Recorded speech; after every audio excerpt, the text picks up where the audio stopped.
और कई कार्य पूर्ण किए जाने की आवश्यकता है। खासकर जो शौचालय हैं उनको 100% उपयोग के लायक 3 महीने के अंदर पूर्ण करने को कहा गया है। साथ ही 1 महीने के अंदर पेयजल की पूरी व्यवस्था, गर्मी आने वाले हैं 1.5-2 महीने में, तो पूरी तरह से पेयजल की व्यवस्था के लिए कहा गया है। साथ ही साथ जो मरीज के पर्ची हैं ओपीडी इत्यादि के, डॉक्टरों के आने के पहले उनकी पर्ची और उसके अलावा सफाई को लेकर कि स्वच्छता पूरे परिसर में स्वच्छ पूरा परिसर हो, इस बात को लेकर भी निर्देश दिए हैं। साथ ही बैठक में सिम्स के नवीन भवन पूर्ण रूप से उसके लिए भी आज बैठक में चर्चा हुआ है और उसके साथ ही साथ जो विशेषज्ञ डॉक्टरों की कमी है उसको पूर्ण करने पर चर्चा हुई है।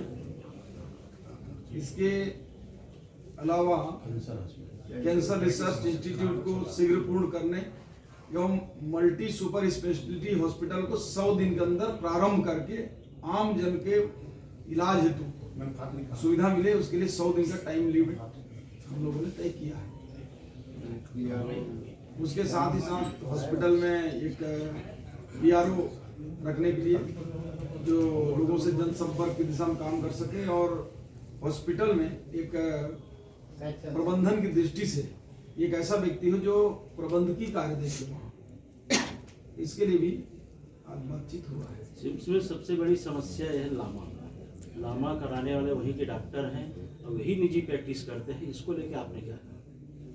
आज बात हुआ है कि जो ड्यूटी पीरियड हो उस बीच में अपने क्लिनिक में ये नहीं बैठेंगे, क्योंकि अब उसका गाइडलाइन तो मैं अभी देखा नहीं हूँ कि क्या गाइडलाइन है, परंतु ड्यूटी आवर में कोई भी डॉक्टर जो ड्यूटी में हॉस्पिटल में रहे।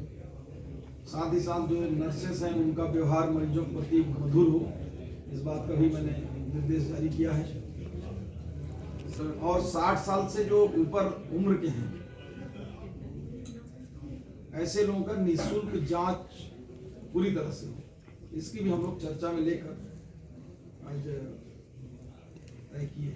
लामा बड़ी समस्या है, जैसे वहाँ भर्ती करेंगे वहीं के डॉक्टर मरीज के परिजन को बरगलाते हैं कि भाई यहाँ तो डॉक्टर आते नहीं, इलाज नहीं होता है, इसको ये यहाँ ले जाइए वहाँ ले, मतलब पूरी सेटिंग एक कापस काम कर रहे हैं सिम्स में। दूसरी बात मतलब जिस सिम्स में भर्ती मरीज को 1 घंटे 2 घंटे में निजी अस्पताल ले जाने के मरीज को भगा देते हैं, उसको लामा कर और सेटिंग यही के डॉक्टर का जो जूनियर डॉक्टर लामा बोलते हैं, वो लामा कोरबा का लामा वही में घट रहा है। तो वो मतलब जैसे सिम्स में आया, अब उसको बोल रहे कि यहाँ डॉक्टर नहीं आता, इलाज इस बात के भी निर्देश जारी किए हैं कि और वही के डॉक्टर करते हैं। हमने कहा है कि यहाँ से कोई रिफर नहीं होगा, जब विशेष क्रिटिकल केस होगा जो यहाँ इलाज नहीं हो सकता है, ऐसे मरीजों को हम रिफर करने की अनुमति दिए हैं जो रेयर केस होगा। बाकी ये कहा गया है कि बाहर से हमारे पास मरीज भले हैं और आप लोगों को जल्द ही पूरी व्यवस्थाओं में सुधार नजर आएगा। ये मल्टी कोई योजना है बिल्कुल, उसमें सतत मॉनिटरिंग के लिए कहा गया है और अगर सफाई बराबर नहीं पाई गई तो इस विषय को लेकर जिसकी भी जिम्मेदारी होगी उसको। दूसरी बात यह है सर, वहाँ की आपके जो जिम्मेदार बैठे हैं कभी सिम्स का निरीक्षण नहीं करते। आप अभी चले जाइए DNMS को एक वार्ड पूछ देंगे नहीं बता पाएंगे कहाँ पर। कलेक्टर निरीक्षण किए तो कॉकरोचविल के वार्ड में, इसका मतलब साफ है कि DNMS निरीक्षण नहीं करते। अभी कलेक्टर साहब को भी मैंने निर्देशित किया है सतत रूप से मॉनिटरिंग करें और साथ ही साथ हमारे जो सचिव स्तर के अधिकारी प्रसन्ना जी हैं वो OSD नियुक्त हुए हैं इसके लिए। तो निश्चित रूप से आज बड़ी संख्या में हमारे माननीय पूर्व स्वास्थ्य मंत्री जी भी और यहाँ के विधायक जिनके नेतृत्व में लगातार लंबे समय तक स्वास्थ्य विभाग ऊंचाइयों पर पहुंचा, वो स्वयं बैठक में थे।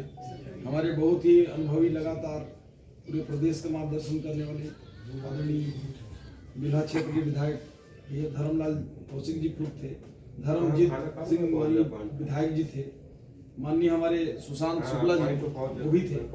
इस प्रकार से सारे विषयों पर बात हुई है और जल्द ही सकारात्मक परिणाम होंगे। ये आयुष्मान कार्ड डॉक्टर खूबचंद बघेल के नाम से है, इसके नाम चेंज करने की कुछ अभी ऐसी कोई चर्चा नहीं आई उस पर, लेकिन हम 10 लाख करेंगे तो उस पर चर्चा प्रारंभ है। उस पर अभी किसी प्रकार की कोई नहीं, अपोलो में आयुष बड़ी उस पर विचार कर रहे हैं, परीक्षण करा रहे हैं कि उसका कितना क्या हमको प्रभाव होगा। अच्छा, ये मल्टी स्पेशलिटी हॉस्पिटल जो सुपर हॉस्पिटल की बात कर रहे हैं। धन्यवाद।